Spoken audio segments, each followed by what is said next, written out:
During this COVID-19 national emergency and our Michigan stay home, stay safe order, I've noticed a lot of things that have progressively gotten worse. I'm not going to say better. For example, before this was really an issue, hand sanitizer started to disappear at the stores. And then after that, it was Lysol spray and Clorox wipes. And then after that, it was bleach and it was antibacterial soap, rubbing alcohol, betadine. It was things that were always available. And from time to time, they do come back into stock in the store, but they're gone in seconds. People are terrified of the virus and they're trying to kill it on every surface. I went to the grocery store a couple days ago and the clerk was literally wiping down everything with a wipe between customers. They had us all form a line down one aisle, and they had somebody there that was directing us to each register. And she was waiting until the clerk had wiped down the keypad, had wiped down the conveyor, had wiped, I mean, literally, between customers wiping it down. And the thing is, we were all out there touching product on the shelf. We were all out there touching door handles or whatever. I didn't see anybody wiping down the carts at this store, and at a previous shopping trip at a store from the same company in a different location, they were wiping down the carts as you come walking in the door, handing you a freshly wiped down. And this one, so they had the stupid arrows on the floor that nobody paid any attention to. I don't even know what that's supposed to do. So I guess what I mean is, have we gone too far? Have we gone overboard? Now, in a sense, it's good that some people, we all know those people, they never washed their hands. They were some of the nastiest people in the world. Now, I've talked to some of these people, and they say that they purposely expose themselves to stuff so that they keep their immune system up. And those are the people I notice are always sick. So, irony? I don't know.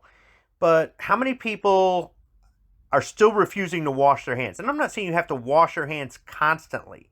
That's a choice. There are some people out there that are absolute total germaphobes. And I mean, they can't touch anything, right? How they get through life, I don't know. And then you got other people that nothing's too nasty for them. And there's just some moderation to life that just not enough people seem to have enough common sense to follow. I think it's great that we're bringing this to people's attention about sanitation and hygiene.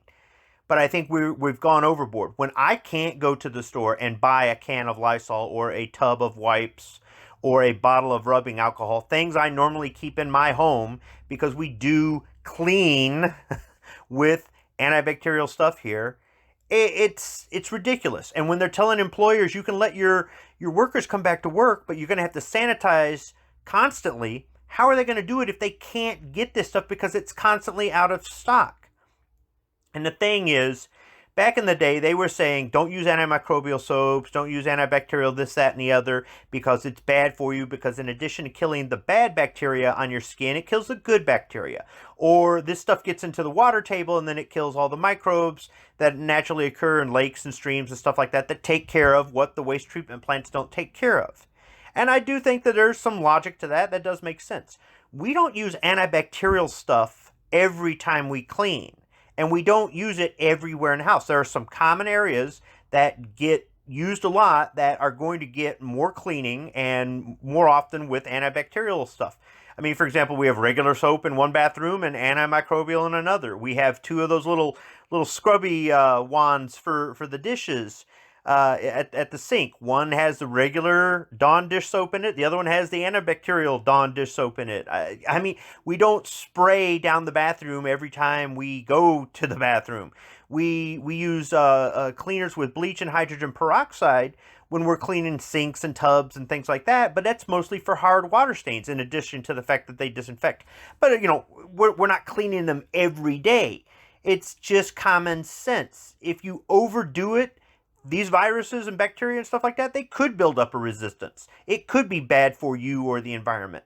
And if you never do it, then how clean do you really get it? I mean, you could say that soap cleans well enough. That's great and fine, but there's certain things you can't clean with soapy water without destroying them, but you could spray them or with Lysol or alcohol that dries up quickly or something like that. I mean, I feel stupid here talking about hygiene or sanitation in a video, but it just seems to me that before they were saying it was bad to use this stuff, and now it's okay. It's okay to the point where you can't even find this stuff to use if you had to.